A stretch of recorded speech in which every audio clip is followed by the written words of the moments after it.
Hello everyone, this is Master Viktor Neustroev and thank you for coming to our workshop. Today we are going to talk about transitioning to the end game when we have equal or approximately equal material. So we are going to talk about what are these objectives to transition to the end game. Well, how do we realize our advantage, and also how we defend our position. If, for example, we see that playing the end game is the best way for us to save the game. Okay, so I see that new participants are joining our event. So guys, can you please introduce yourself a little? For example, which country you're from and what's your rating? It can be either FIDE rating, your national rating, or chess.com or Lichess rating. So we are about to start soon in a few minutes. I prepared 5 examples for you, and soon we are going to discuss when it does make sense to pass the game to the end game. I'm sure everything is fine with the sound and video quality. Okay, so Zamfir is not for the first time here, so he joins very often. From Romania, almost 2,000. Very good.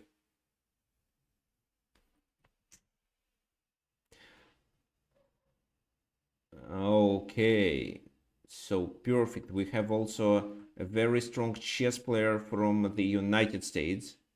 His chess.com rating is 2240. Wow, it's great. And national is below 2000. Okay, fine. If anybody else wants to share, you're welcome. Well, if not, you can do it later. Let's start.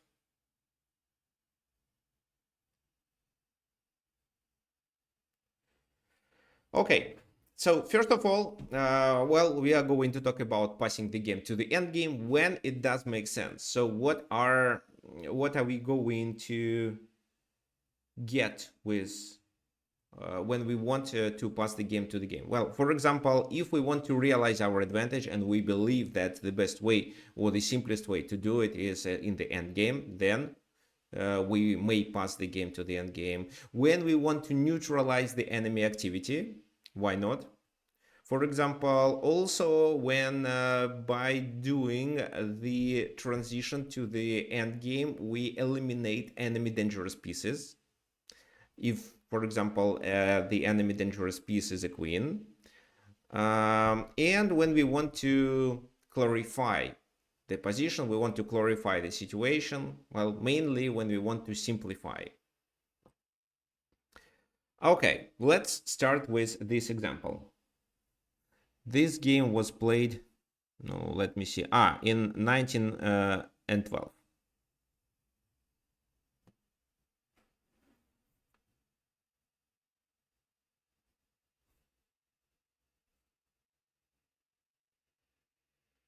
Yes, it's in his earlier career. So it was Alexander Alekhine playing against Osip Bernstein.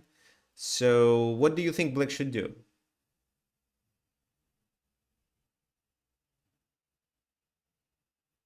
Black pieces are well placed. There is a pressure in the center. So maybe we would love to have this pawn on f7 and the queen somewhere else, but looks like it's not a big issue. So knight c3 leads to complication, but this move should be well calculated.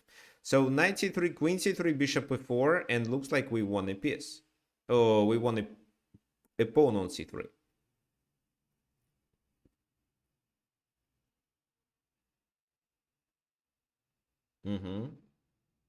Yeah, that's right. Also, knight c3, they can react with such move. Well, something like that is unlikely to work because we take on b1 and then we're threatening to escape with our knight, capturing the other pawn. So they either have to take immediately on c3 or they have to take on g6 and sacrifice this bishop for a pawn. This makes sense too. This is what actually was played in the game. Let me explain. So definitely knight c3 is the best move, having in mind that the queen is overloaded. So knight c3. Well, queen e5 is a double attack. Let me see. Queen e5 is a double attack.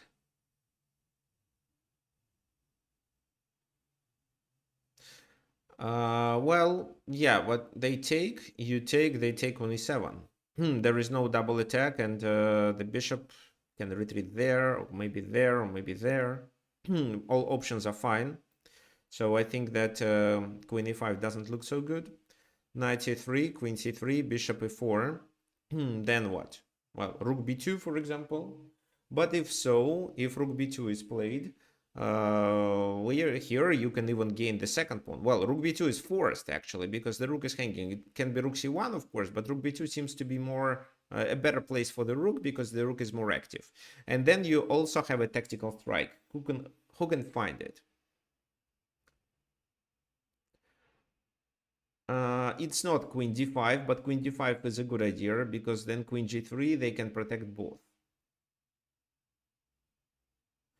Bishop d3 is interesting, but what did you achieve with it? Are you going to take there? I think they will just retreat and save this pawn. Yes, then is correct. I think it's bishop... bishop g2, of course. With bishop g2, we are threatening to take the enemy bishop by doing this fork. If queen d5 is played right away, there is a f4 no, this move, and bishop d4 looks suspicious. So rook d2, e5. Well, maybe it's okay. Knight e3. This is what I was thinking about. No, this looks okay. Queen d5. Queen d5 is fine too. Yeah, actually, bishop g2 is the simplest way. Well, queen d5, queen g3, queen d5, queen g3, and then you can take on d4. And that does make sense, I agree. So it's also a possible way to obtain advantage here. Fine, what else?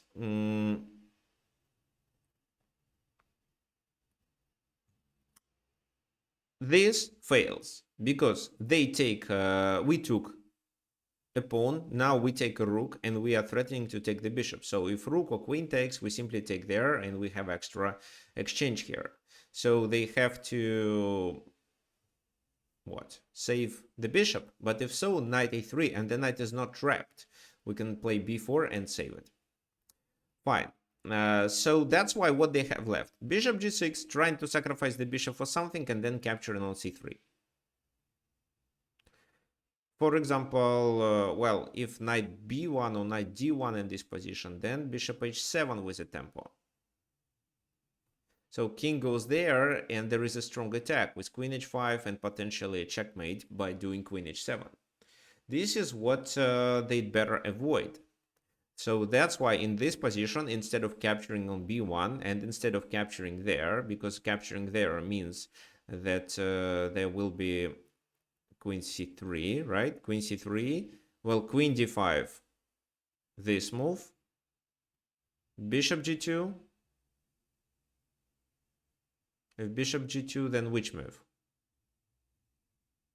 Maybe still queen g3 is fine, but it looks okay. So seems like h takes g6 works for black. But yes, queen d5 threatens much faster. However, then they definitely take on h7 and king h8 is a must. But the queen is overloaded. Once the queen takes, this bishop is lost. Plus, there is a double attack on g5 and g2. In order to defend, knight a3 doesn't work, right? Because knight a3 played means just queen g5. So f4. With f4, they protect with the queen, but again, the queen becomes overloaded. It has to do 3 functions at the same time. Knight b1, rook b1. So they took 2 pawns. We won 1 pawn in exchange. So we have extra exchange and they have one pawn as a compensation, but we take the second one. And king h1. Now, what would you do? So the king is in a danger. This king is not really in a danger because, well, only bishop g2 is a problem, but there is always a queen guarding it. And in order to attack on the king side with black pieces, you have to bring your rooks to the game, which is not an easy task because how? The e file is closed. The 6th rank, no, it's impossible. The d file, but again, there is no square to invade the enemy camp. So here, black understands that he is much better, but he wants to convert his advantage. Okay, so let me see. Is queen g2 also okay instead of queen d4? Good point, queen g2. I think it is okay. This. Well, h3 is hanging, so that's why they are likely to take. You take there. This is a hanging pawn. But they take on e7. But if they take on e7, you take on e4. Yes, it would be fine. I'm sure it would be fine. So let's go back. I think yes. But queen d4 with a check, it's so attractive. King h1. Does e5 work? Let's first talk about rook f4, Brian's suggestion. So sacrifice in exchange back. Okay, let me see. So, and what does it allow black to play? I think it's still a winning position and this sacrifice makes sense, but the position becomes risky. So bishop g6, and if they can deliver the queen to h5, you have to block on h6 to avoid problems. Maybe bishop e5 here, but this is not a threat. So queen there. Well, I don't know, to be honest. I don't know. I'm sure black is better here. So here queen h6 with queen h3 threat. That's right. That's right. It's possible. So bishop f5, for example. So it seems to me it's winning. Well, e5 is hanging actually. So maybe here queen h6. Bishop here anyway. So it seems to be winning, but mainly because of these pawns. So a5 and b4 should be played at some point to create a passed pawn. Well, rook f8 in this position, I don't think it's so attractive. What for? So rook b5, let's say.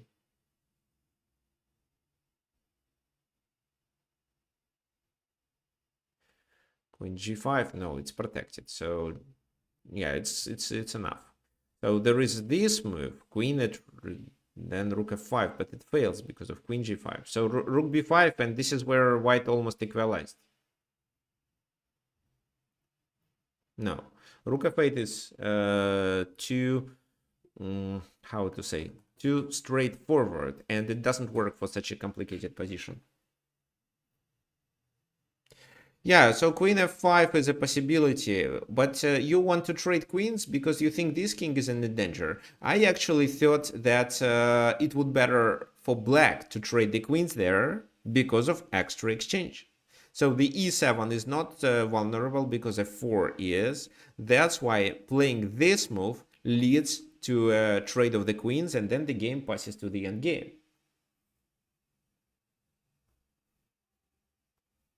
Right? Look at the position. What do you think? Why does e5? Oh, sorry, Erosh. Sorry. I forgot to check your line. Yeah, here, for example, if they reject, it's queen h3. Yeah, let's talk about e5. Well, why it doesn't work? I think it does work, but does it work so well as queen c3? Let me see. Let's say rook d1.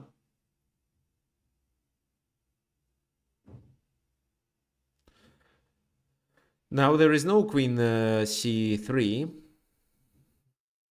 So queen c5. I can try f5, maybe. Yeah, because king h7, f6. Probably there is a counterplay. like that. Not sure if it works. If these moves are with checks, then it works. Yeah, e5 doesn't seem so strong. Well, I think it's still possible to play this position, but we are trying to convert advantage. Well, so what I want my students to do, how I want them to play the games. I mean, uh, I want my students to win every single game. I don't want them obligatory to play like beautiful chess, to play combinations. I don't want them to like even enjoy the game. What I want is to win. I want them to win and progress. And if with winning and progressing they are enjoying chess, it's great. So, but well, you should understand what is better for you. For me, so winning the game, even if the game is not beautiful and doesn't contain tactics, is better than playing a good game with tons of tactical strikes, but that game ends in a draw, for example. So I'd better prefer to win, even if the position is calm, there is not much tactics, and so on, rather than getting any other result. So here, by doing rook f4 or by playing e5, the moves that are not bad, you can still win the game. But you make the position so complicated that you increase your risk to lose the game and miss something. Maybe your opponent also will, for example, in case of rook f4, bishop takes, queen takes, bishop e5, maybe he also can miss something and lose the game. But you increase your chances to lose. You increase your chances to blunder. However, if you play queen c3, he is forced to trade. Otherwise, it's queen h3. If it's not a checkmate on g2, at least he loses on h7 and the game will be over. And that's why I ask you to find such moves like queen c3, to pass the game to a winning endgame and simply realize it without any complications, without any problems, and without risk to lose. So this will improve your performance. And if your performance is improved, you are more likely to increase your rating and enjoy chess, seeing that you are progressing.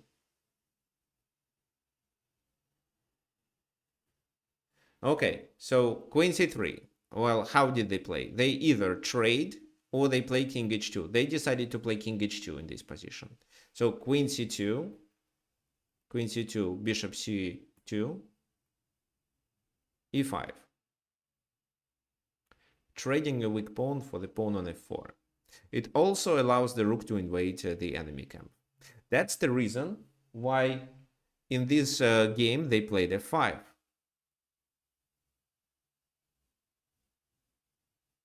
They didn't want more files to become open and didn't want the rook's invasion. Okay, this is the endgame. Most likely it's winning endgame, which is seen by naked eye, but how to win? What's the plan?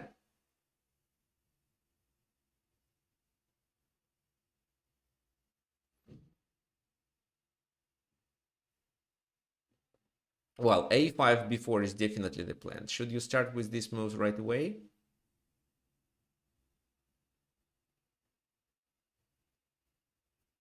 So activate the king and playing bishop f6 exchanging. Yeah, that's right. So first of all, you should, well, this is a winning plan, obviously. But in order to initiate this plan, you have to prepare your pieces for that. How? Make more files open for your rooks to be able to let them join in case if it's required. For example, if your pawns are stuck. Also, you shouldn't let the enemy pieces to attack your pieces, which would make some vulnerabilities in your position. For example, if your, let's say, this is under attack of the bishop, then where do you move it? To b7, it blocks this bishop. To b6, again, it can be under attack. And if you move it away, you lose on b5. So this is what we want to avoid. That's why we are starting to trade enemy dangerous, potentially even dangerous pieces. Bishop f6, rook f6. Knight goes to e3.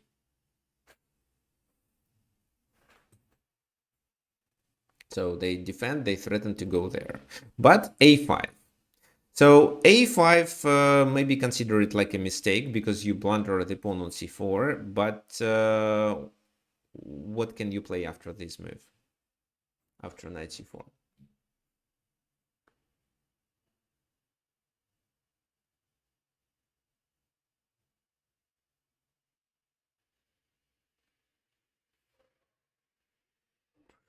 Rook c8 or rook c6. So, well, this rook has to protect there, so that's why I'm sure it's better to use this rook. Now the knight goes there, but you can play this move, and they can hardly defend the position. So, for example, here, rook e1 or rook b3 seems to be the solution. So let's say rook e1, and if rook e1 is played, then you push. So you sacrificed one pawn, but the b pawn is now closer.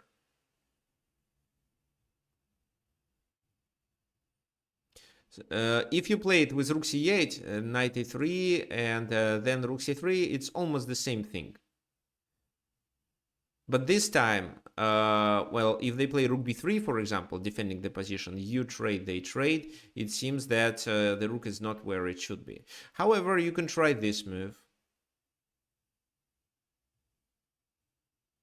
Yeah, this move actually looks really good because now c2 is hanging. So they have to play bishop d1, it seems so. Rook b5 here, no, it's a blunder.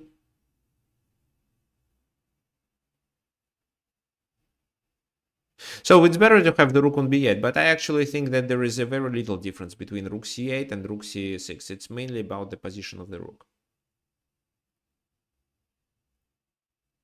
Well, no, rook c3 is played, so rook b5 and rook b8 is coming. So this can be the problem. Yes, because yeah, okay, well, looks like a problem. So take this, king g7, take there, rook a3. I still think it's a winning position, but it's a bit hard to win.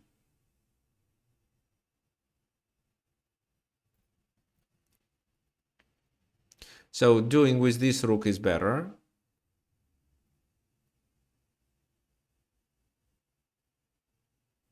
So this bishop d1, and here we can fork exactly. The same scenario happens if we first play rook c8, but rook b5 is a problem. That's right. That's why this rook should go to the c file. Anyway, they didn't take. Rook d1 was played. So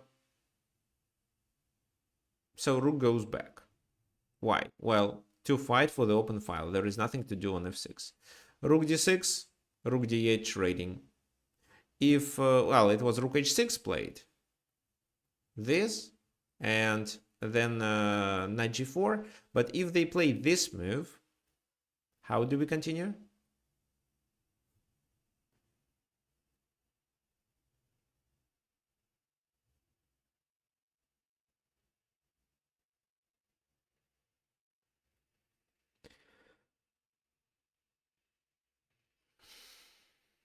Well, so neither rook e6 nor rook b8 doesn't work. I mean, doesn't help white to win a pawn because we can always put the rook behind and avoid a pawn loss. So even here or there. But in this position, I think it's better to take on g2. So this and then rook g8.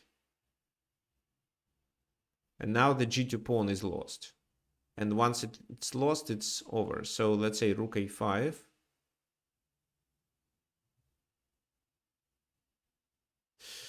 Well, I wanted to take with a rook originally, but this time it seems I have to take with a bishop.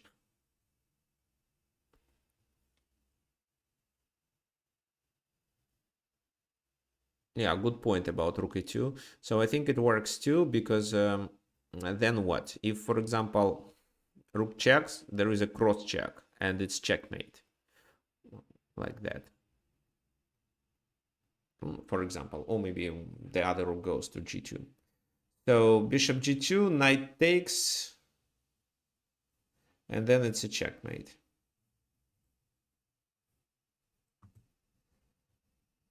What about instead of rook g8, rook e2?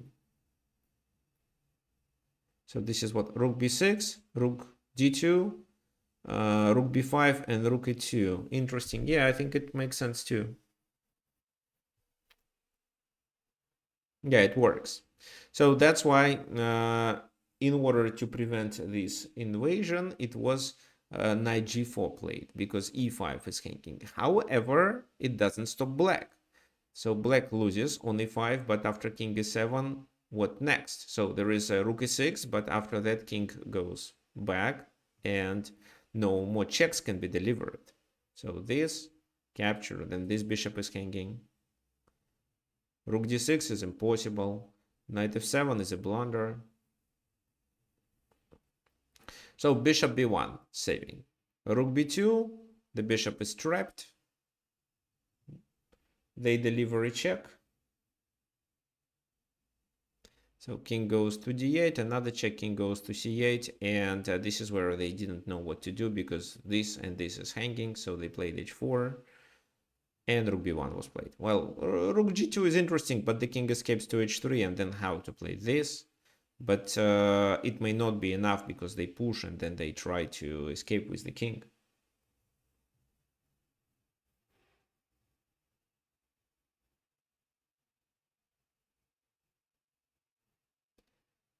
Okay, fine. So rook b1, g4, but c3, and this pawn is promoted faster, or can be supported by the other pawn, and now they both can be promoted. So c2, b3, and c1. Fine. So this is how the game ended. So what do you think? Look at this position again. We have two really strong candidate moves. One was rook f4, with the idea of doing this, where you have to play with only one extra pawn, but it doesn't checkmate, so you are likely to experience some issues realizing material, or you have to play this endgame. What do you think is easier for you to realize?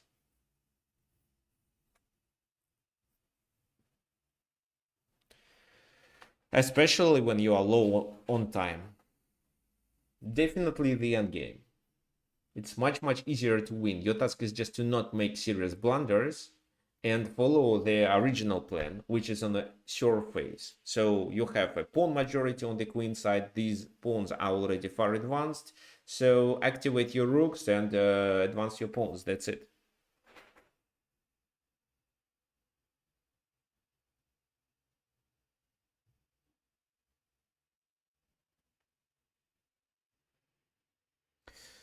Okay, fine. Let's continue.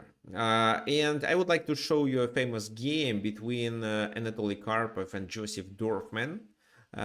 This game I also demonstrate on other workshops. I think I also included this game to one of our courses.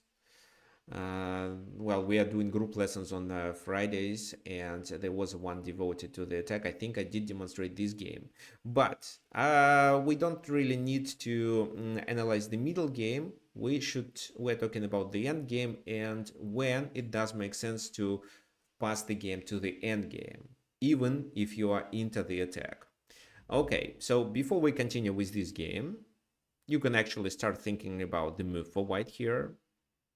I've already mentioned the objectives for you to pass the game to the end game. Now let's talk about the techniques to realize this advantage. So what you can do.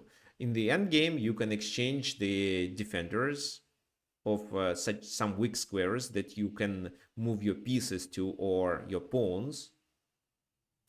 You can, if this is not the end game and there are still queens on the board, it does make sense to exchange queens to avoid a perpetual check.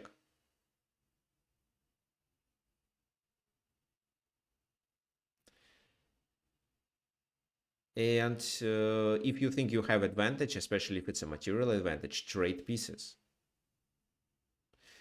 If you are trying to defend slightly worse in game, well, again, try to exchange enemy attacking pieces,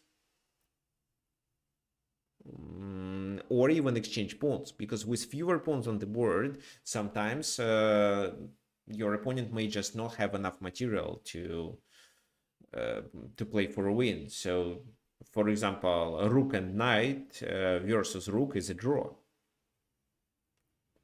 Okay, so be careful with queen c2, guys. Yes, exactly. So bishop g2 and rook e1. d6 is interesting.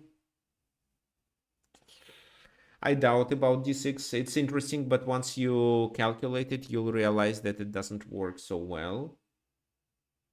Bishop g2, queen f3. Well, queen f3 is a blunder. So bishop g2. Well, bishop g2 threatens to play d6. You can play so. You can play bishop g2, but I think they will react with rook c8 move. So d6 now means queen c2.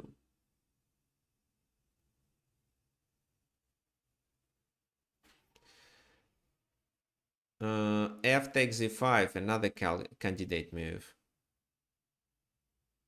F takes e5, yeah, but then still rook c8, and you can defend it, this time with a rook on h2, for example.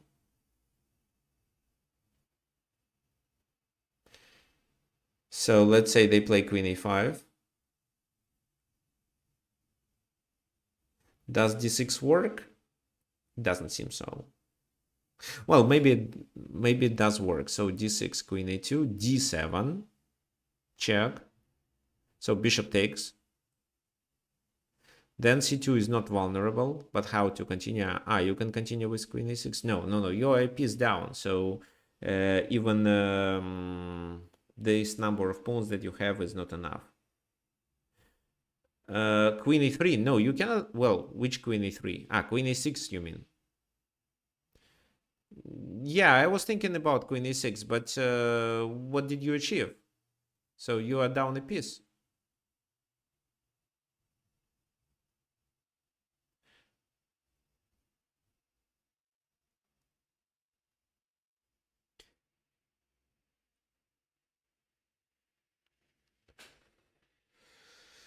Okay, so, well, looks suspicious. Maybe d6 first. Black took the a2 pawn. Okay, before black took. So this, then what? Rook h2. I play queen e5, and you play this move.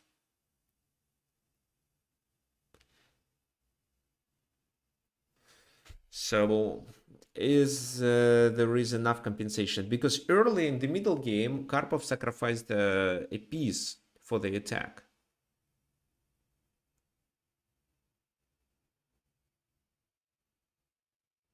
I don't think that white has much advantage here, to be honest. So d6, bishop d8.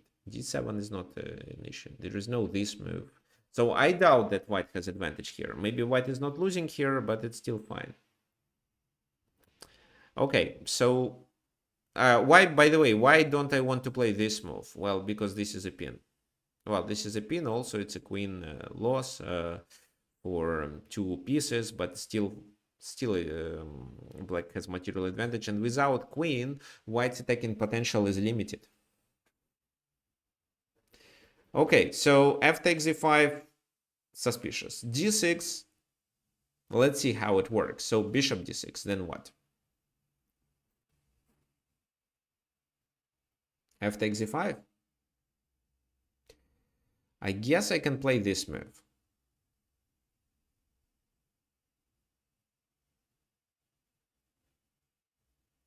Rook e1, king f8.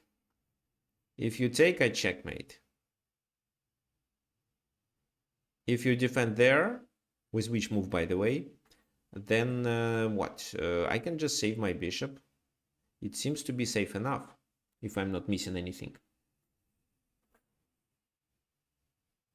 So d6 also doesn't look good. Well, there was a good suggestion by one of our viewers on YouTube. He suggested to play bishop h3.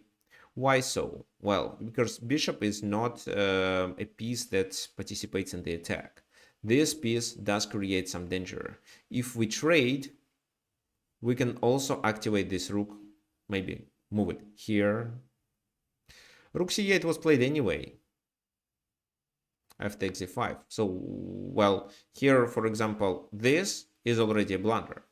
There is a pin. Doing this doesn't threaten to take on c2, so this. And after queen a5, there is nothing to worry about. Two pawns will allow white to win. Two pawns in the center. I mean, okay. So f takes e5, queen c4. So he wants to pass the game to the endgame. What do you think? Should we accept it or not?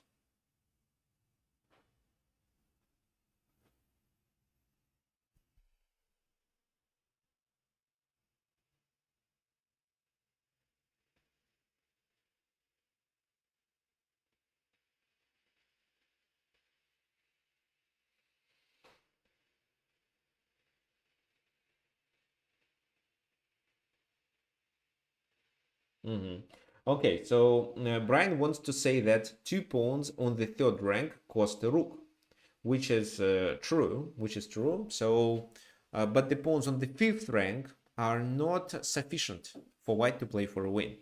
To draw the game, maybe yes, but not to play for a win. So that's why it looks unpromising to capture on c4 and then hope that d6, d7 works or e6 works. But we have a problem. The a2 pawn is hanging. Rook d3. Yeah, queen a2 is scary. So rook d3. Okay, but which rook d3 to avoid a queen exchange? What do you think?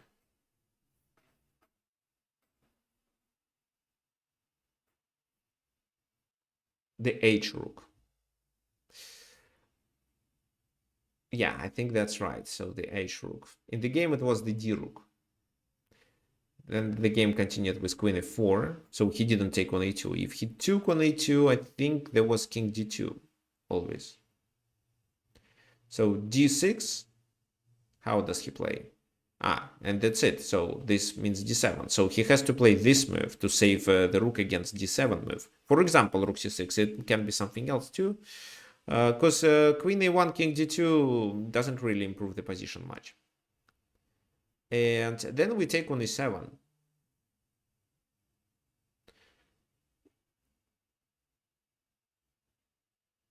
But if we take on e7, they take on e7 with the king.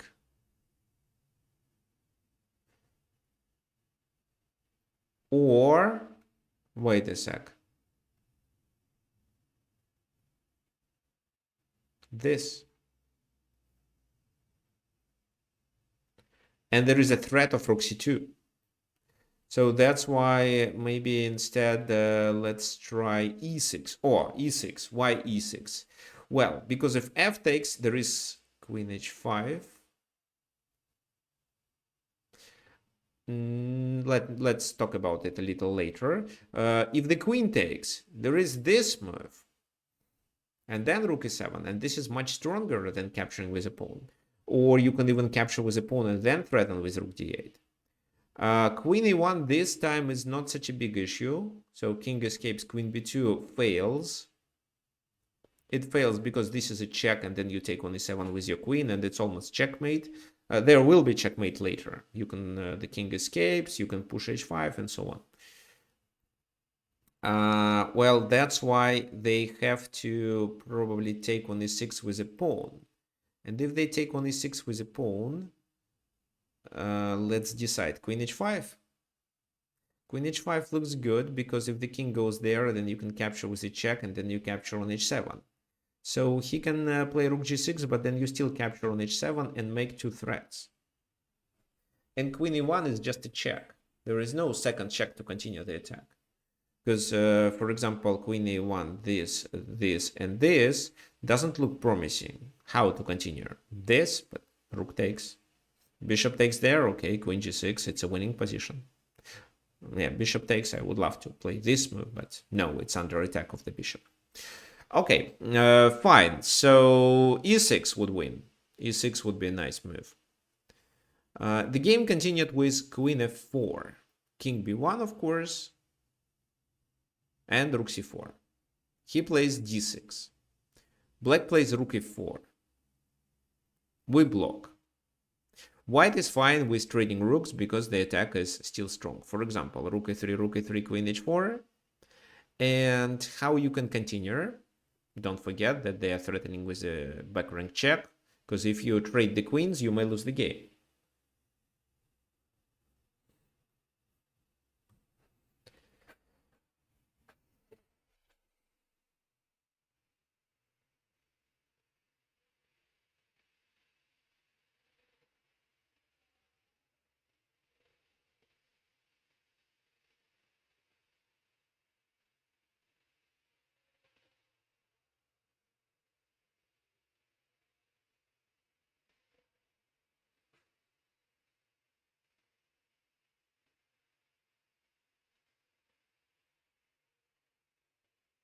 So just b3. Well, so one more thing, maybe one insight that you can learn from a FIDE master. When your opponents create a threat, you'd better defend against this threat and create your own threat. For example, when he attacks one of your pieces, you first should be looking of how to move this piece and at the same time gain a tempo. Otherwise, if you just move it, you lose a tempo. So b3 is a defensive move. If there is no better way, then yes, we should play b3 or maybe a3. But let's talk about how we can not only defend the back rank, but also make a threat to the enemy king. So queen f3, queen g2. Yes, this is the moves I was talking about. I would prefer queen f3 here. Queen g2 should be fine too. Rook d3, rook d3, okay, so rook d3 is a tempo move. Well, queen h1, this is what you mean to play. But which threat does rook d3 create? What if, let's say, they take on g5? You take there, they take there with a queen. Is this endgame winning? No, it's not the endgame even. Is it winning? I doubt.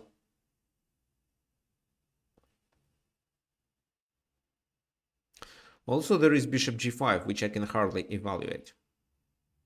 There is this move, by the way. So if you take, check, rooks are traded, and then queen e7, and this is not winning. It's likely to be a draw. Fine. So he plays queen f3, defending h1 and attacking on a8. So queen g5. Still threatening this. Now, in order to do some active actions with the queen, so just one check is not enough, because if we deliver a check, they just block on d8, and then what? Another check, but king escapes then. So first, he prepares his position and plays this move. The rook is not hanging, and he also covered the back rank. So queen g2. Queen e8 is no longer possible. If we trade the queens, again, we are not winning. It's 4 versus 4. Of course, our pawn structure is better, but it seems that this is not a decisive factor here. Instead, our e5 is a weakness, and they have a pass pawn on the h file, for example. Why not queen e5? Yeah, queen e5 fails. So, of course, if rook e5, it's rook g1 and we lose. But in this position, we have an intermediate check. We can play queen c6, not queen a8, but queen c6. And this move forces the king to make a move. So the king goes where? To f8 or d8. I think, okay, so it doesn't matter. Let's say, I think so many winning lines here. Okay, so let's say f8, it's safer for him. Then you can take there. If the king takes, then you capture on e5 with a check. If he escapes, then you capture on e5 and there is no back rank mate. If he captures with a queen, which seems to be the best move, there are several things you can do. The simplest is to do this, take there, and then take this queen. But there is also a better one, queen h6. If rook g7, then the rook is pinned, you simply take the queen. If king e8, then you take with a check, and this is a winning position too. Then you capture the pawns, or even this one. You can do the same strategy in case of king d8, but I also have a better solution. This, and check, after which you can take there at the very least. Or you can still continue with this original plan, and after king g7, just simply take the queen. It's winning too, because if they take, you can promote your pawn to a new queen.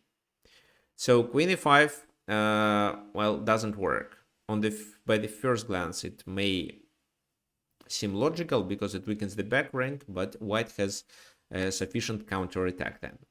So queen g2, offering a queen straight. Queen f5, threatening to go there. Rook g6. Well, why don't they save their bishop, for example, to d8? What do you think?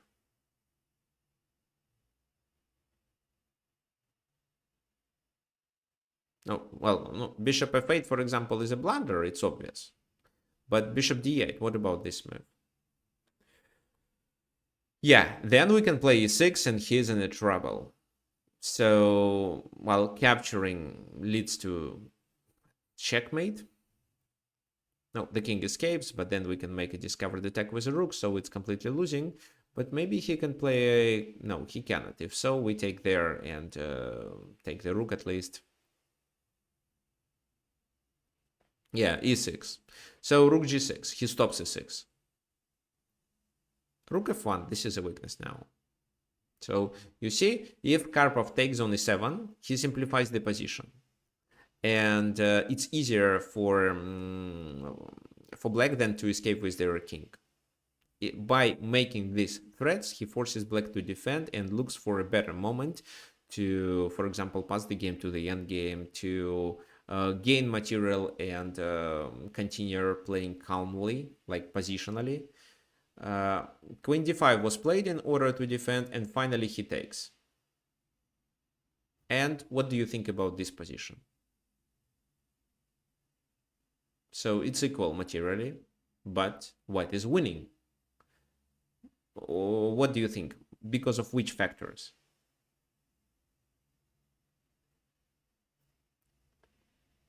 While you are thinking, not only because of the pawn islands, but because of the king's position. The king is in a danger. So why after queen e5 he didn't play this move?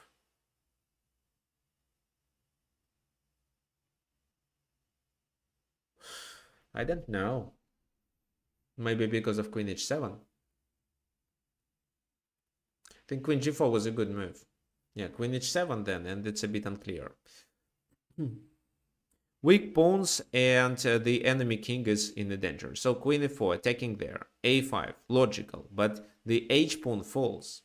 The e5 may fall too, but if the e is captured, then there can be an attack through the open file. So king e8, queen h7. If they take there, they lose on f7. So that's why queen f3. Maybe not the best move, but at least it's a tempo gaining move. Check, king e7, another check, king e8. And queen goes that way. This is a tempo move too, because now rook f3 becomes a threat. Back rank weakness now is eliminated because the rook can move back to f1. And the second thing is that we are threatening with these checks, which will allow us at least maybe win a pawn. Or continue the attack by bringing the rook to the d file. A lot depends on where this queen moves. Queen moves to b7.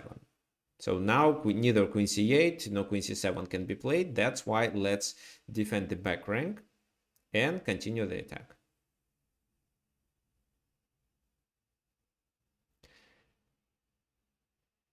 So this is coming. Then the king is in a danger. So that's why he decides to take the pawn to provide the king with extra squares, like e5, e6, f6, and so on. But queen h4.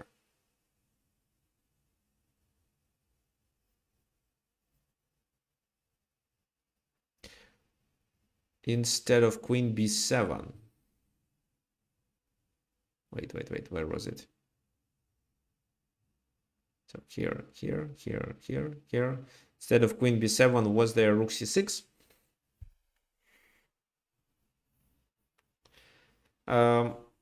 No, I don't think it's so promising.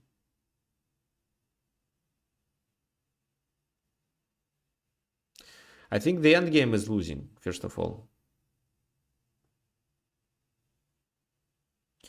Yeah, but there is queen b5 also. So rook f3, rook takes c4, and this seems to be losing. But no, well, maybe not actually. But let's talk about queen b5, because this is the most natural way. How to play, because now it's hanging. So the queen must move to e4 or g2. Let's choose e4. Then let's say, oh, this is hanging.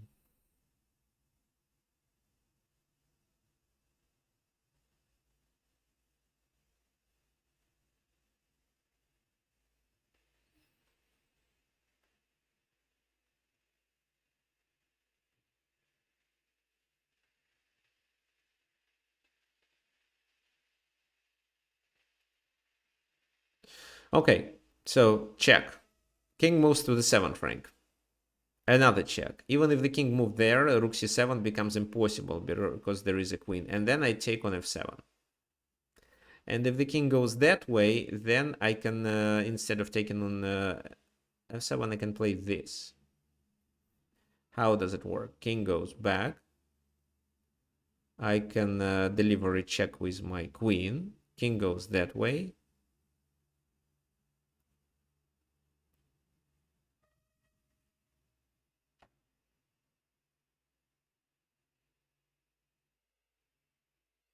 Queen d8, king e6, and then what? Queen here? Yeah, probably. Queen d8, queen e6, king... Well, I was just calculating. And this is a winning position.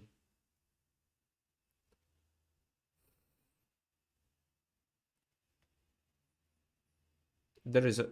There is a... Ah, yes. Good point. Good point. This. Yeah, good point.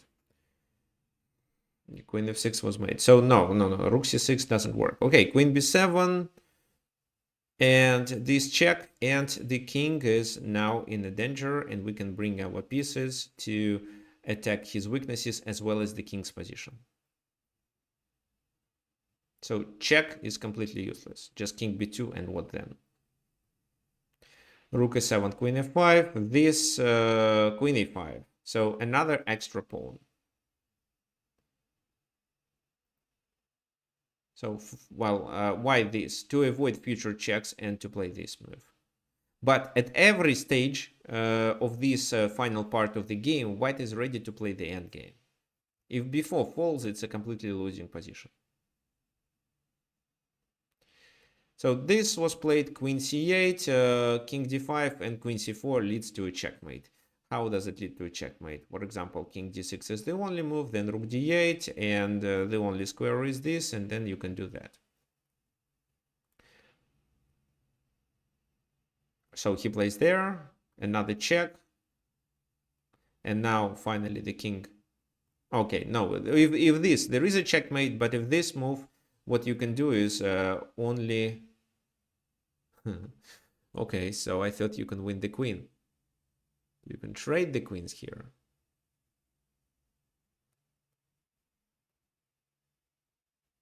Okay, let's go back. So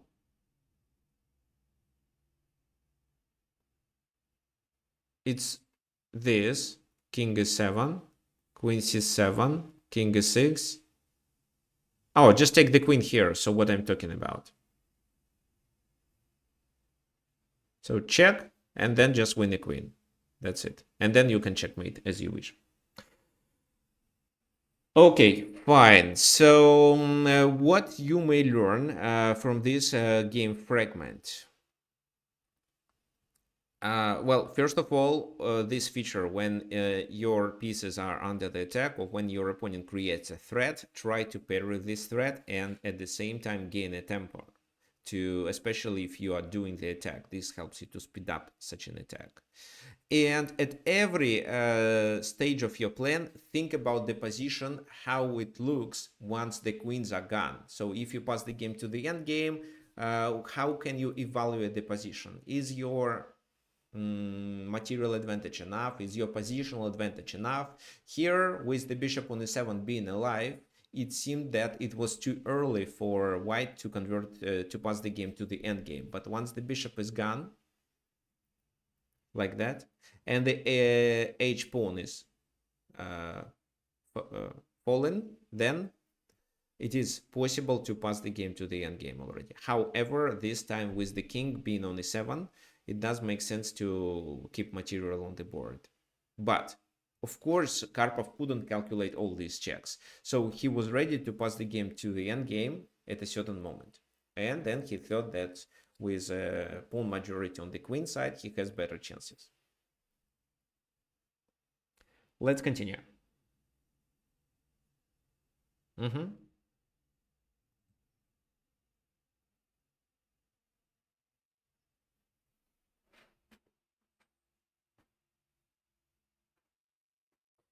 Uh, if it, uh, so it depends on the enemy pawn structure. Here I see that a5 is a weakness, and this probably can become a decisive factor that tells that white is winning. But it depends. For example, if the enemy king in that endgame comes to c6, then a5 will be protected and I may not win.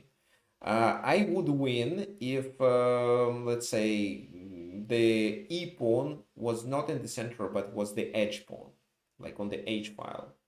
Let's say 3 versus 3 and an edge pawn, or the g pawn, for example.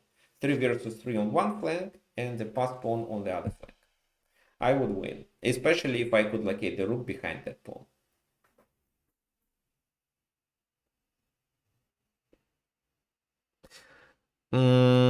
A lot depends on the king's position because there is a high risk of a perpetual check. Uh,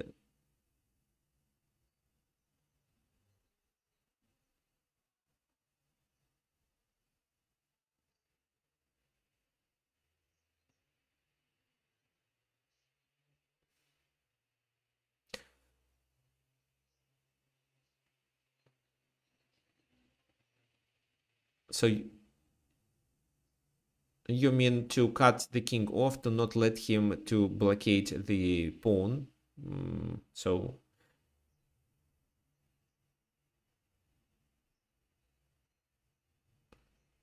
yeah, that's right. That's right. Uh, so yes, you're right. So I have to cut the enemy king, but with more pawns, I'm likely to create a distant passed pawn and win because of that. Well, a lot again depends on the king's activity. Here, it's too early to say, well, if we remove the queens, it's too early to say that white is winning, for example. At the same time, I cannot say that it's drawing. Okay, fine. So the next example. This. Again, it was Alexander Aleking playing against, I don't know who is this player. Ladros Telos.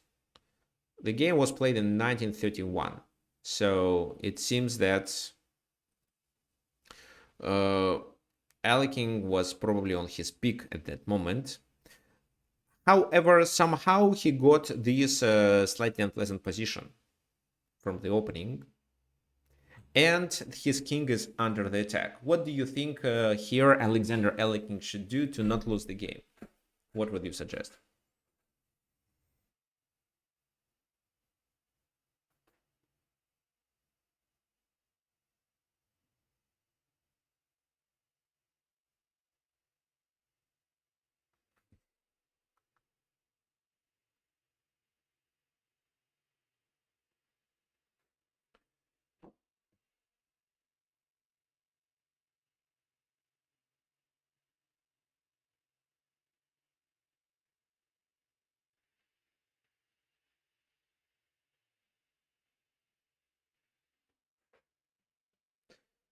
Okay, so Brian thinks it can be knight e7 to secure your king's position.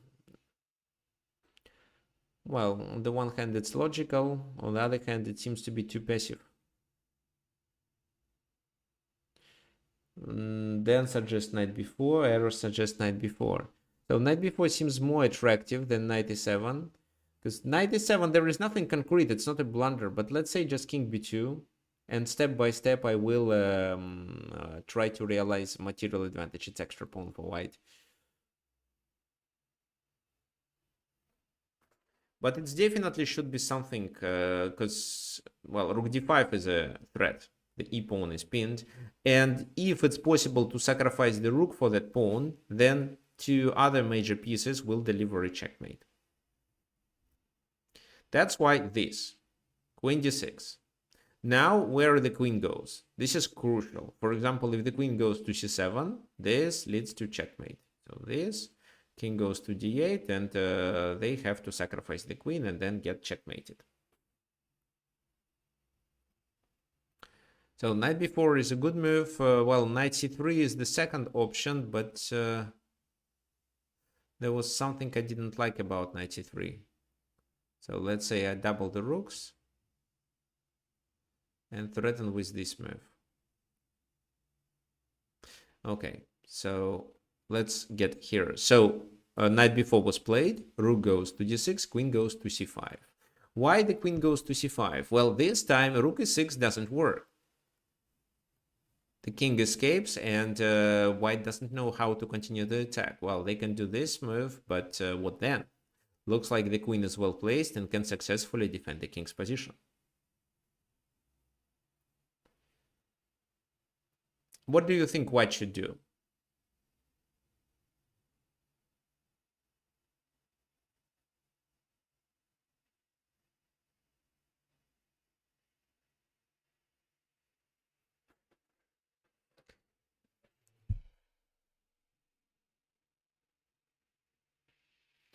Centralize the knight on d4. So centralizing the knight is actually a good idea.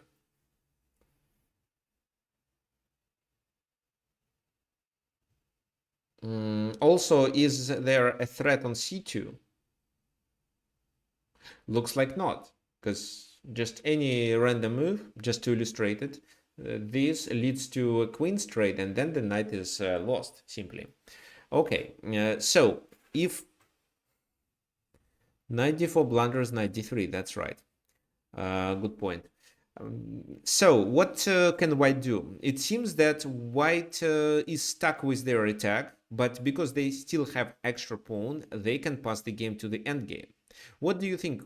What's the best way for white to do this?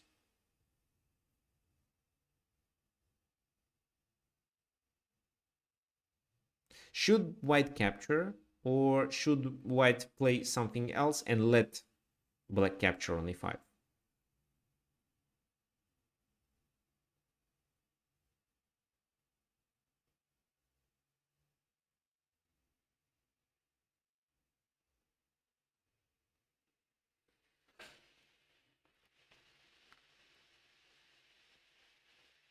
Oh, well, rook e6, well, we did talk about rook e6 then. Rook e6 this time fails because the king escapes to c7.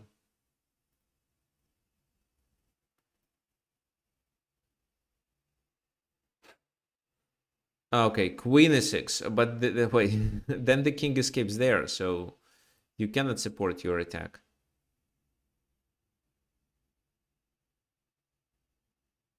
Is there a perpetual check? Yeah, it seems so. Rook f6, rook g6, rook h6 is a perpetual check. But white is much better in this position. Why should play for a win? King b2, yes, king b2 is an option. I agree. What else? Well, this move. Why? Because if the queens are traded in this position, all white pieces become so active, then king b2. So there is also knight d7, knight f6 idea. Because knight d7 leads to this. Otherwise, if rook g8, for example, knight f6 is a fork. That's why rook g8 should be played right away. Then f4 supporting, and f6, for example, means to hang the pawn there. So the knight is well placed. Both rooks are active, occupying the only open file. And a6 is still the object of the attack. So white would win probably if they did so. But they traded the queens right away, thinking that, okay, I'm a pawn up, I should be winning. And why did King pass the game to the endgame, which was completely losing? Well, the only reason is that in this position, he cannot coordinate his pieces, and if he didn't trade the queens, he would fall under a mating attack. Sooner or later, rook e6 would work, and he would lose the game. That's the reason. So that's why that was a must. And, well, of course, this, to not blunder knight d3 or not tie the rook to c2. King e7. Rook goes to b6. White is still completely winning. Knight comes to e5. Rook goes there to add some pressure, but there is a check. And now if black doesn't want to lose on f7, they have to block.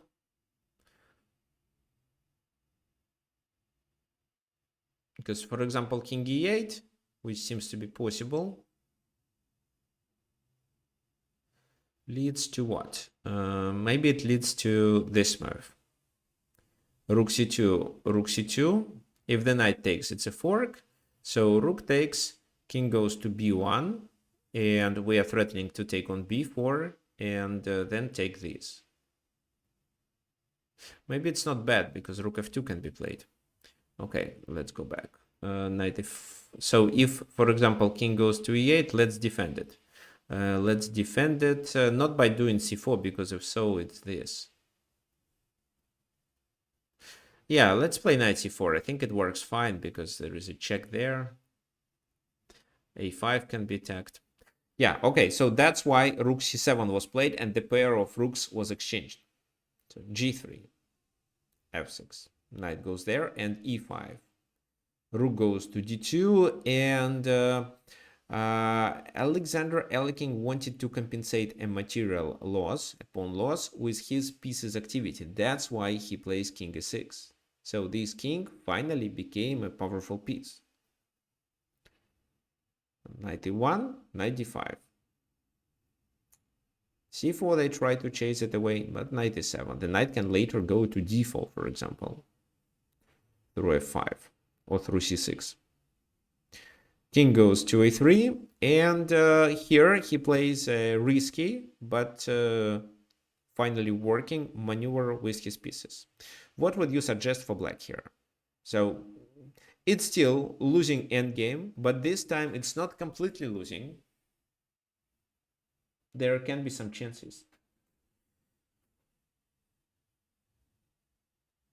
Knight c4 earlier was a good move, probably. But knight c4 earlier would face with pawn to a4.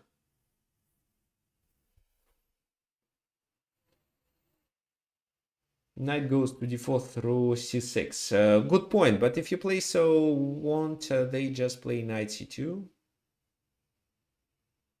And then rook d5. So let's say you start with knight e6, they play knight c2, and their next move is this.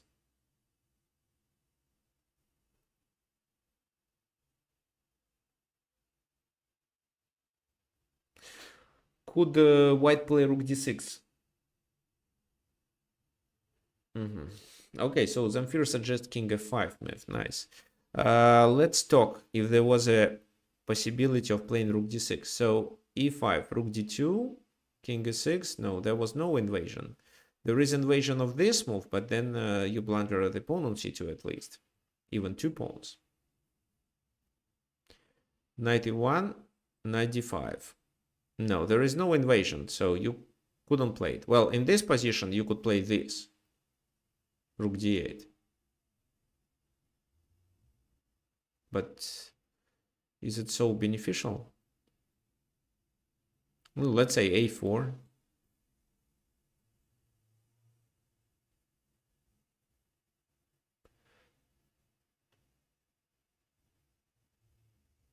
This, no, well, king b4 is a blunder.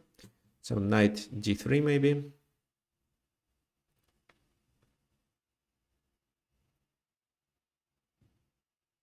Check, and maybe rook a1 then. Rook c8, it should be a draw. So if we trade rooks, we are likely to lose because they have an outside passed pawn.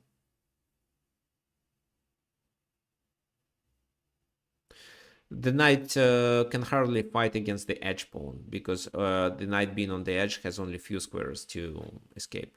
So it's losing. If we trade rooks, it's losing. Black shouldn't trade rooks. But with rooks, it's possible to play for a draw here. Anyway, so yeah, rook d8 was possible, but again, there is no invasion. Rook d8 is an invasion, but it's not promising. So king a3 and king f5 was played. So the king goes that way. Rook d6, finally this was played. Knight goes there. It stops this move. It also allows us to play knight d4 in future. Knight c2, and here Alekin takes risk and goes with the king to e4, sacrificing this pawn. What was his idea? His idea was that with this move, he can create a passed pawn. For example, if knight d4, pawn takes d4. It was actually still fine. For example, this, rook d3, rook d6, king c3, king a4, d3. So you can take d2, and 5 pawns are stronger than a rook. So there is always a chance to sacrifice. But yeah, don't make such mistakes like rook a6. So there is a common trick. They distract your rook and then they promote. This is where black can draw the game. Yeah, h4. That's right, h4. And at a certain moment, you will promote your pawn either the h or the c, because in this position just c6 and the rook cannot fight against two pawns. After the c7 c8 they have to sacrifice it, and you can promote the h. The king is too far from the place of action, and even if the king was on g4 stopping the pawns on the king side, there is the second pawn on the b file which allows white to win anyway. Fine. So that's why after knight d4 they didn't take. Oh, actually, they should take, but they made another mistake and played king b2.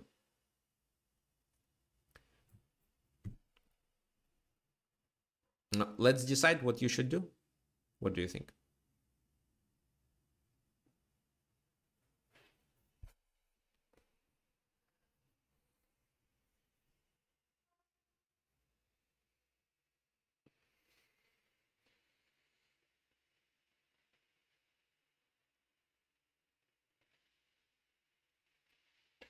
Well, king d3.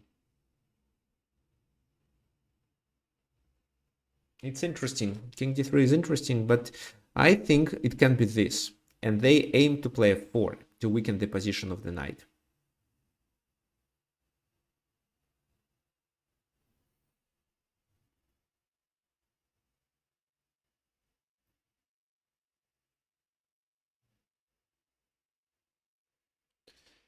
No, wait, it's white to move here. So rook d6, and there is no knight c2. You mean knight c2, king c2 in this position, and then a4. Right, but you can play a4 right away, because if this, you're fine, because you create a passed pawn. And still, it's the best option. It's risky, but it's still the best option. Well, d3 always fails, because there is a possibility to locate the rook behind.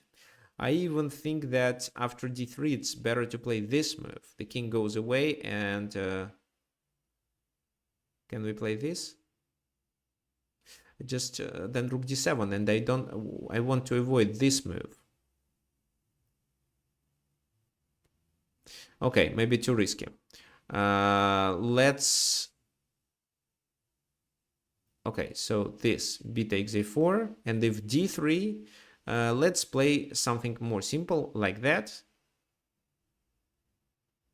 No, something like that, and then king d2. Yeah, and then promote your pawns, or take on h6 at least. The king can successfully stop the pawns. There is f3. planning, and a5 and rook h6, so it should be winning. But if you play king d3, then it's not so obvious.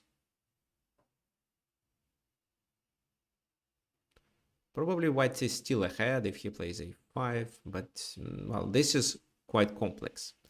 But this is even worse. After a takes b3, knight takes d4, e takes d4, and then he takes there, it's almost the same position, but the pawns are already exchanged.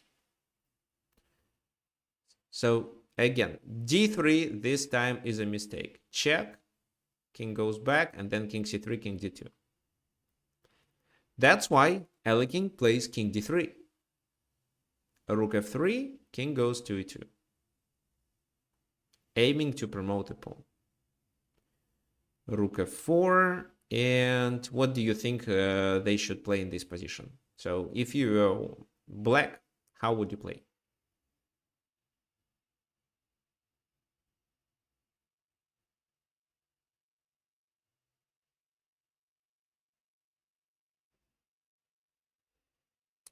Rook d7, fine. King d2 and king d2. Okay, let's talk about it. So rook d7, rook f4. And if you take there, it's king c2. And then at least they don't lose. So king here, king d3, king h2. So rook d4 is the best option. Yeah, rook d4 seems to be enough. Because if rook takes king g3, it's already c5, and white promotes much faster.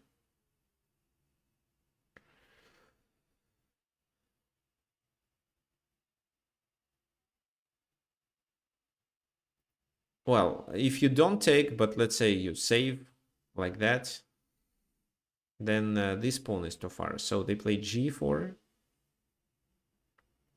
Oh, rook g4, what is better? Maybe rook g4 is better. Maybe rook g4 is better, and then they try to promote this pawn with the king. So black is losing. Okay, maybe king f3 should be played instead.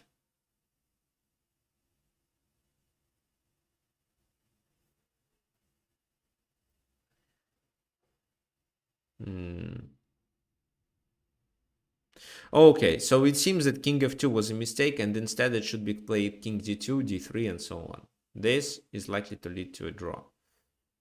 So this, even king d1, I think. c5, d3, c6. This. If king comes closer to take on d3, it's d2. This, and this is a draw because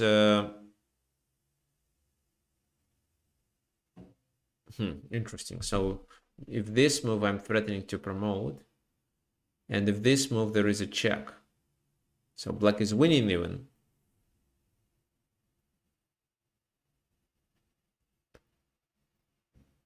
This.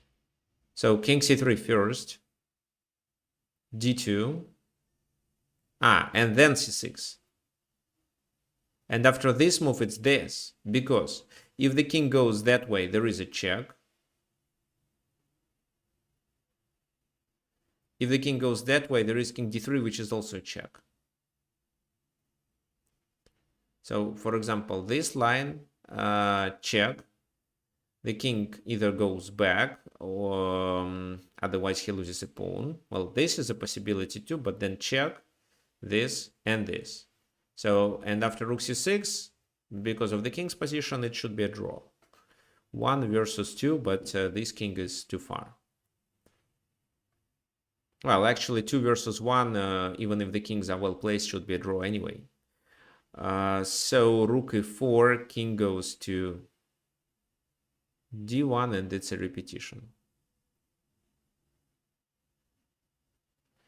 Okay, so white can draw the game. And the best scenario for black is to play rook d7 and king d1. It works. Or it can be king d3. threatening to take the c pawn. So rook f3, king a2. Rook goes to f4, and then what? Again, if you play this move, there is a check.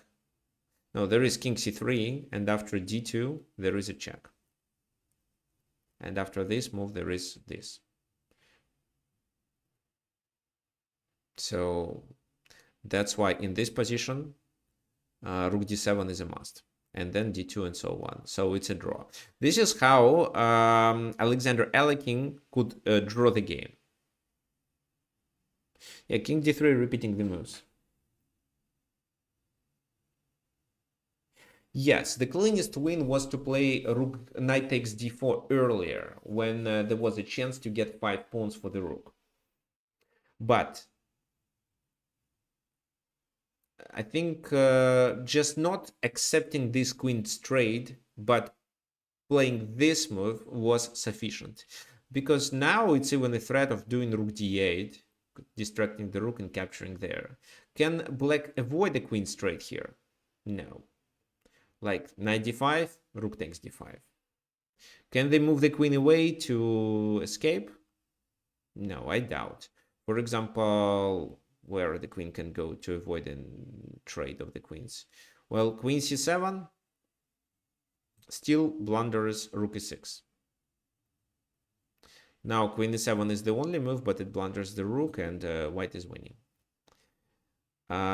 Queen a7, still the same story, and the rook is hanging. So that's why after this move, it seems that the best thing that black can do is to exchange the queens himself, and then white has a total domination on the board. That was the cleanest way. But if for example, here Alekhine doesn't play this and trade the queens, he will lose, and he would lose in like 10 moves maybe.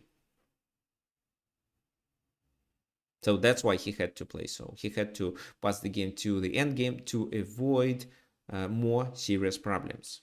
In the endgame, he still struggled, but because he was a great chess player and his endgame technique was also very good, he thought that he could have some chances there. If not to win the game, at least to draw. And yes, he was right. He outplayed his opponent in the endgame.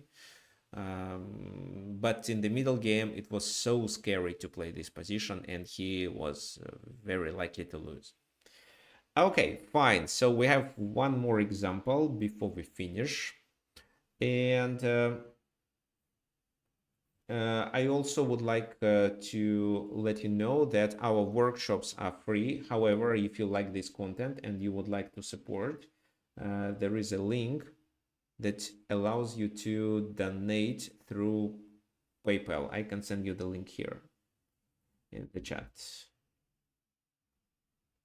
So let me explain how it works, and then we will continue with the next example. So you just click on this button, a new pop-up window appears. You enter the amount that you want to donate. It can be any amount.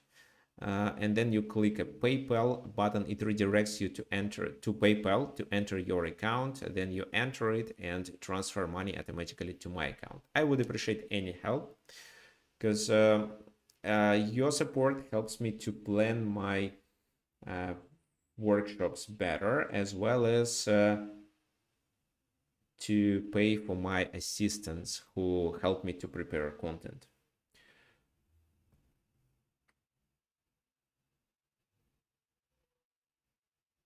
Okay, here we are. The next example, the last one, this game. So what can you say about this game?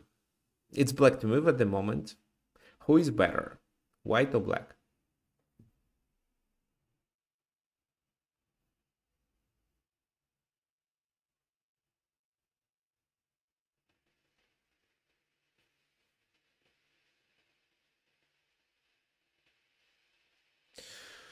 Yeah, white is crushing because of these two bishops. The king is in such a danger. So what do you think black can do to not lose the game?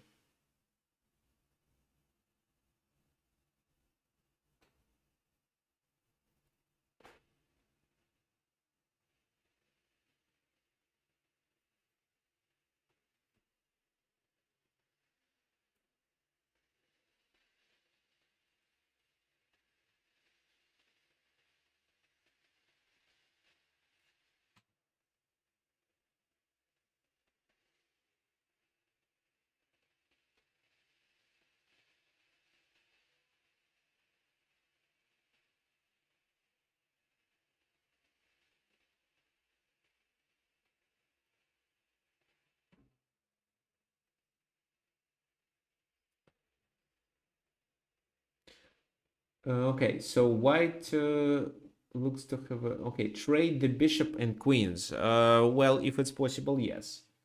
It's generally speaking, but what concrete idea you suggest? Trade the rook for one of the bishops. Okay, Carlos, I think actually you're right. We should trade, but which rook and which bishop we should eliminate?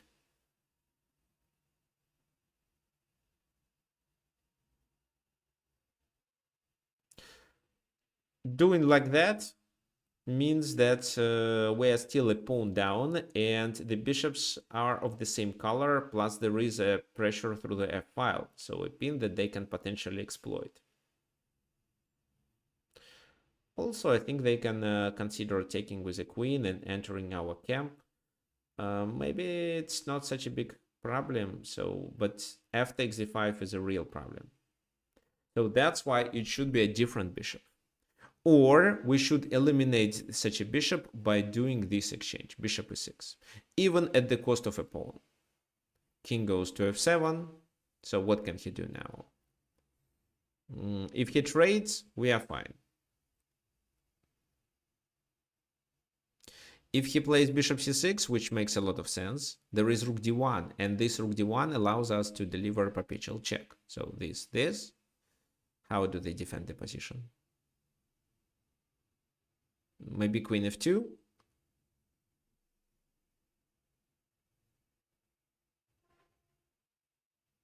It's even possible to lose. For example, this. Okay, so queen g1 leads to a draw. Queen f3, queen d1. King g2.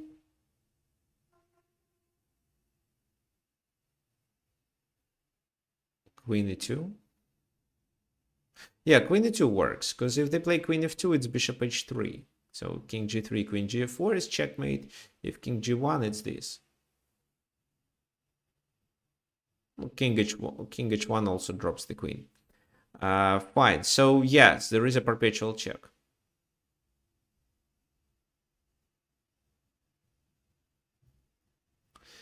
That's why that was a possibility. It's very hard to calculate it, and instead black plays also a powerful move. He sacrifices material back just to eliminate this danger. And he also has in mind the idea that by liquidating this light squared bishop, which is definitely stronger than the dark squared one, if we are talking about the enemy attack on our king, we pass the game to the middle game with bishops of the opposite color. And probably instead of just defending our king's position, we can try to attack the enemy king. What do you think? Or in case if we pass the game to the end game, we have bishops of opposite color, which provides us with better chances to draw the game. Especially having in mind that most of white pawns are on light squares. So c takes d5 was played. Queen g6, threatening with this. Rook e1. Rook d8 attacking the pawn. I don't actually think that this is an attack because there is bishop d6 and queen e8. But at some point the pawn will be hanging. So d6. Now there is still extra pawn for white. Don't forget about it. c5 is hanging. Capturing c5 right away, I think wasn't so promising. For example, king g8 and then what? So looks like you have to retreat. But if you retreat, you lose on d5.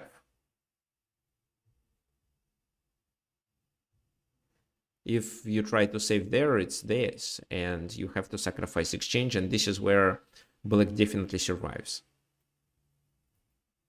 So d6 was played. c5 is still a weakness. But d5, yeah, d5 means that the pawn is already on a dark square and light squares are open. That's why we can use the bishop. So bishop here, so coming to c8. Well, bishop c8 I think was also possible. But this time queen c5 doesn't work neither because we have this. Rook c8 first and then bishop c6. If we started with bishop c8, then queen c5, it still works. Bishop b7 just. Yeah, bishop c8 works.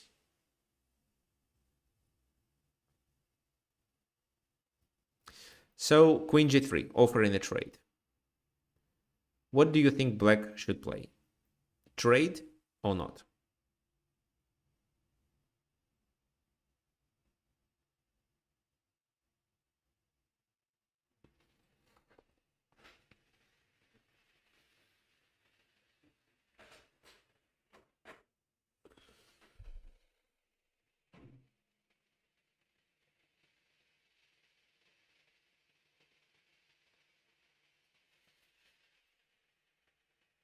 Okay, after bishop d7, is there a sacrifice there? No, because, well, if you take with, I think you can even take with the king, but you can take with the queen and what sacrifice on e7? Oh, you mean this? Yeah, that makes sense. But okay, let me play a better move. Let me play this move.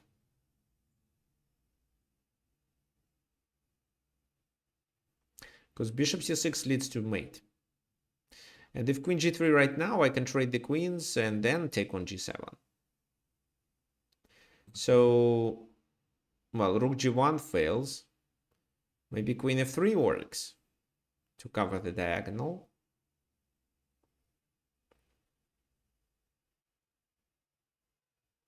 If so, at least I have rook c8 and this. So it's still a problem. Well, taking with the king makes sense too, because after that, if the king escapes to h6, well, there is a repetition. But if this, then you lose. So that's why even here, bishop g7, they don't win. At least they don't lose with a repetition. So this, queen e7, king g7, queen e7, and queen h5, it's queen f6, and still a repetition. Rook g1. When? In this position, you cannot play rook g1. It's bishop c6.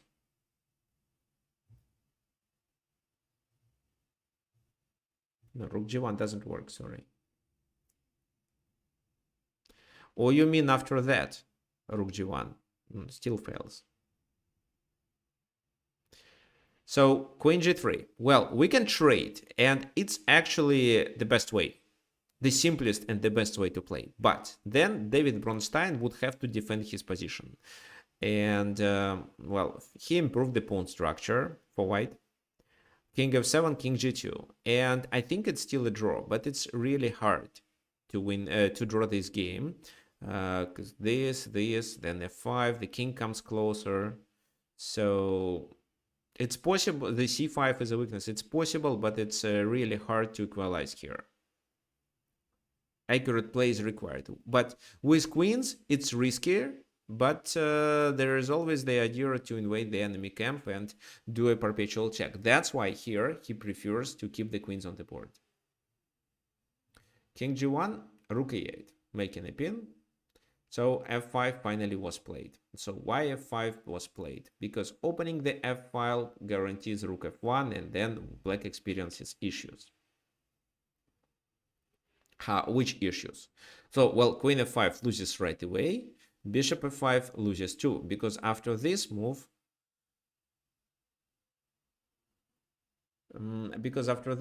it's this, bishop g7. And if queen g7, it's rook e8. And if king g8 in this position, it can be...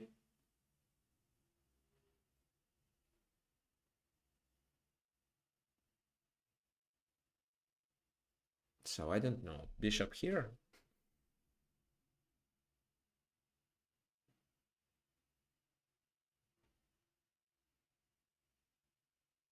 Or bishop there. Maybe bishop there. Because if queen g6, it's rook e8. Bishop g6 is the only move. But then I suggested playing this line and here. So why here? Because I eliminate checks and threaten mate. In order to defend, they have to play queen f7 and not queen d7, because queen d7, queen f6.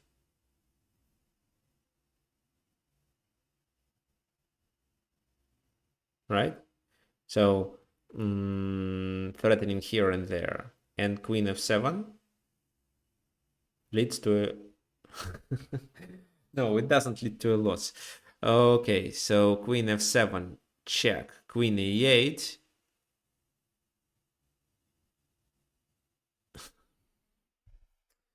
Okay, no. Sorry, there is not enough advantage. I think I made a mistake somewhere.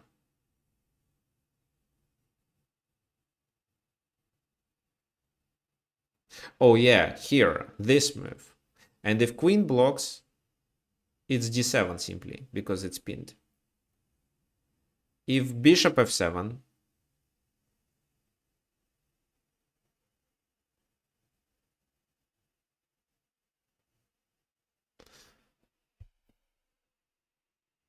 what do you think?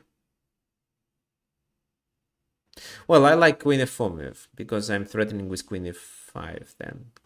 I'm threatening with queen f6. And queen g4 is not such a big problem, because after king f2, simply no checks, if my queen is on f6, for example. Okay, so bishop f5, it can be bishop g7, and this wins a better position. Almost a winning position. So that's why they play g6 here.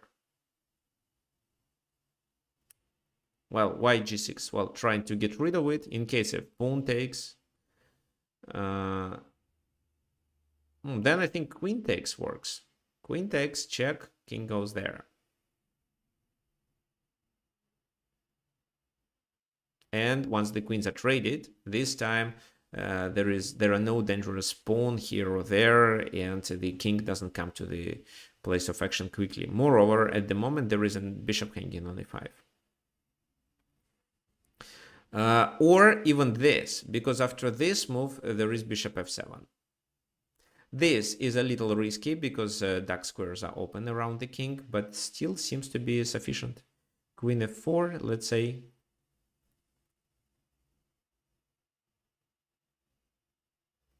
Well, queen d5 doesn't work. Queen h7 maybe. Okay, well, it's hard to play. It's better to take here with the queen and avoid such problems. So f6 was played. And queen e6 makes a pin. Bishop c3 becomes possible, but then queen d5 and bishop c6. So that's why here queen h4, threatening with queen h6 and queen g7.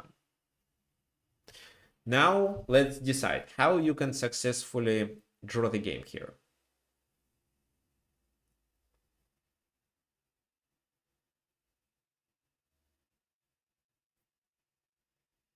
h5 or what? Queen g4? h5 may not work so well because of queen g5, and they still threaten to invade your camp.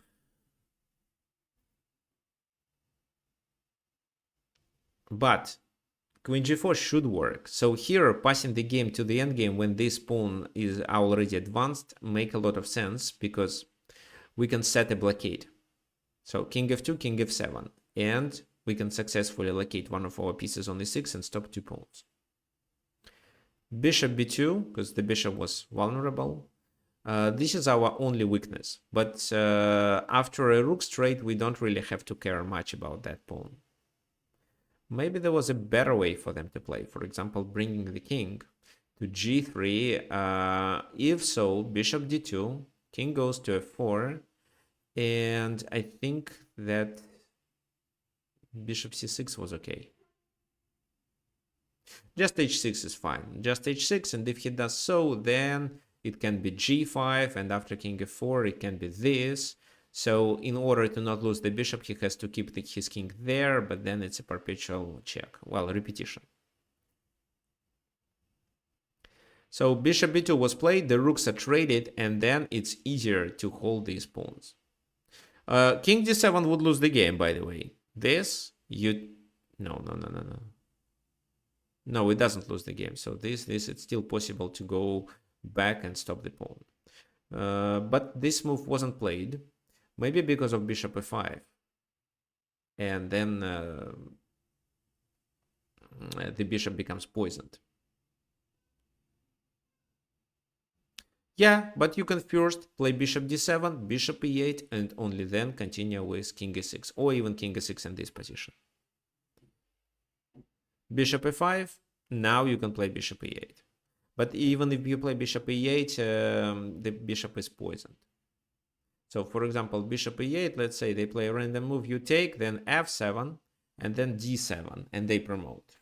So the bishop is poisoned anyway. That's why you have to play something else after bishop a5. And here, black wants to minimize the number of pawns and continues with this move. So with a4 in future, king goes to c3. He can try this, why not? But he decides to play bishop b5, simply because he doesn't want the king to come to c4. It provokes this, bishop e8 anyway, and now bringing the king there doesn't help. Why doesn't it help? Because now the bishop becomes hanging. So you can take it, and if this, there is intermediate check, which allows you to win a pawn on f7. The white doesn't promote. Moreover, white is a piece down then. So bishop g3, they lose the pawn on f6, but still want to bring the king to c4. However, black can easily draw the game in such a case. What do you think? How? This time you can see this the way of how to build a kind of a fortress.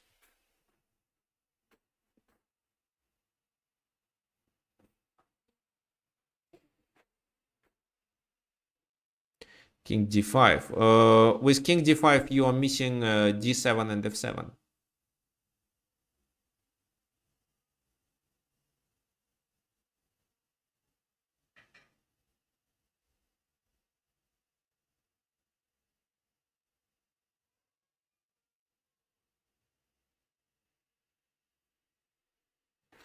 King d5. Okay, so king d7, I think. Just king d7. Bishop f7. Bishop f7, they just move there, and you lose the pawn on c5. However, if you start with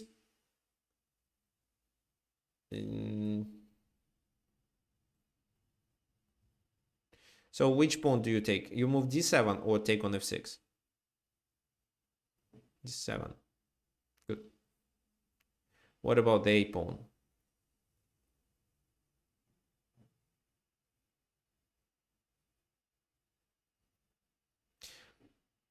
No, if you move to d7 first, after king c4, you can play king c6. And then there is bishop f7 check. So for example, which pawn they attack? Well, this pawn, it doesn't make sense to attack this pawn. It's just bishop f7 check, and then you can take on d6. So they should attack this pawn, but then you can still deliver a check, and the king has to move. If the king moves there, he blocks the bishop, and you just take on d6. If the king goes there, then let's take this pawn. He takes that pawn, and you take this. a4 falls, and f7, king of e7 stops the pawn. So you're not losing here. You're not winning, of course, but not losing. If they start with this move to threaten with f7,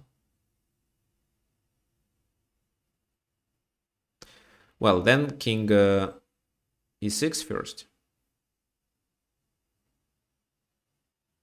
And just king d7. Just king d7, and now what? The bishop has to move. f7 is a blunder of the f7 pawn. The bishop has to move, and then you can take on e4, and this is a draw. So king d7, king c6, and this is a fortress. He plays king b2 to avoid this forced variation. King goes to e6, and well, instead of repeating the position, he tried to deviate from that line, but then just c4, and a4 is lost with a check, so it forces a draw. So this, take, king takes which pawn? f6. I think any pawn. Then this. And well, if he takes this, he actually loses, because these two pawns are too far from each other. But let me explain. So I will explain in this case, and then you'll realize why it was necessary to take the f pawn instead of the d pawn. Then bishop c7. So we create a passed pawn. Well, this means we can always play that.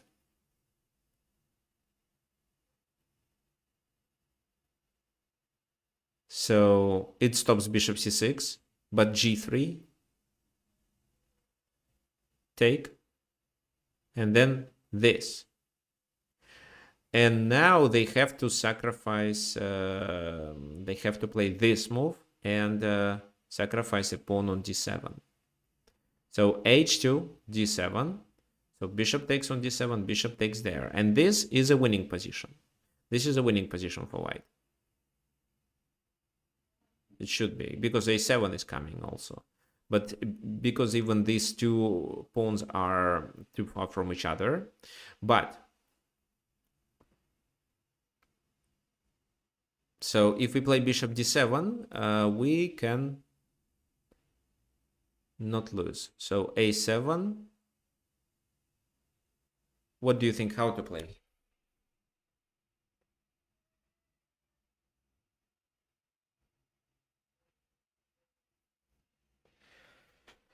Looks like here black is able to save the game with only moves.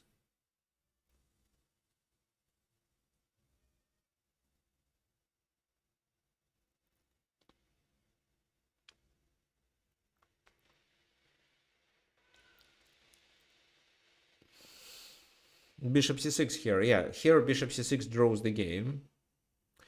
Bishop c6, king c6, for example, is a blunder. Because even a8 promoting first, but h1 and the queen is hanging. d7 fails too. d7 check and then king takes d7. So then black is winning. But black played some adventurous chess already. So instead, they could not sacrifice there and build a kind of a fortress with these moves. And trying to push the pawn. And the king would have to go back. Or the bishop would have to go to do this. So bishop c6, king d7 would guarantee a draw, because the pawns are close to each other, so white would lose both in order to win this bishop. But then, well, this will be... Okay, anyway, so I actually think that this may work. No, this doesn't work, right? Because then d7. In this concrete position, it doesn't work. So you can take, but then g2.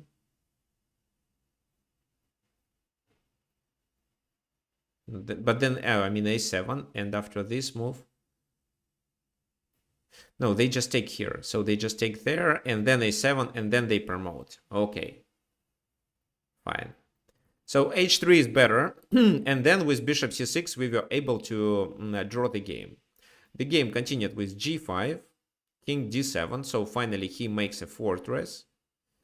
And the bishop has to move. It cannot actually. g6 was played, h2, g7, h1, g8. And then they agreed to a draw because of a perpetual check. So in order to avoid this perpetual check, he played this. And yeah, this is the fortress that I wanted you to demonstrate. The bishop on c6, the king on d7.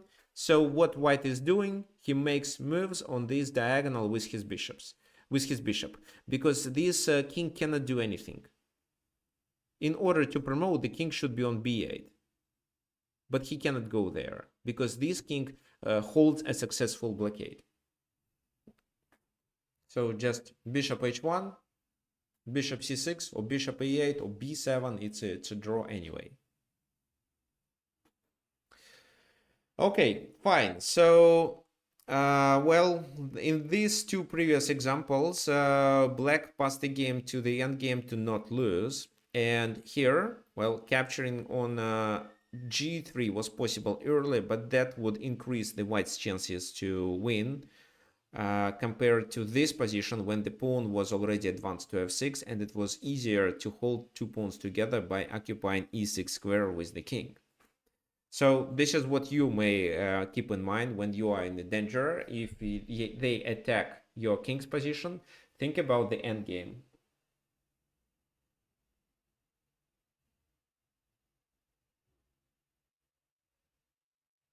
The g pawn queens with check. Yeah, that's right.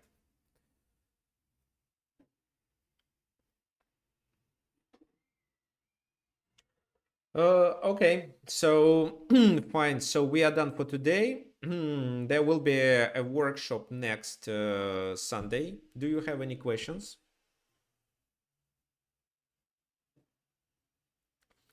If not, let's finish and hope to see everyone next Sunday.